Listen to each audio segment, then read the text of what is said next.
Let's fold a fitted sheet, shall we? So it comes out of your dryer and it's in this big wad. Just open it up and let your hands find the corners.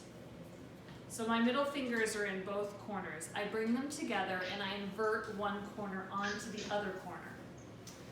Then I do the same thing to the other side. I take my middle finger, I find the corner, and then I trace along the edge until I find the other corner.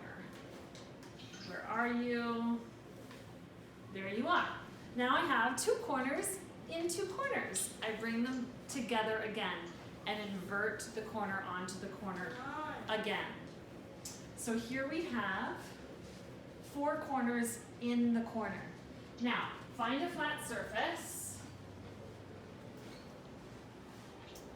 and lay your sheet out in a way that's going to be good for your linen closet.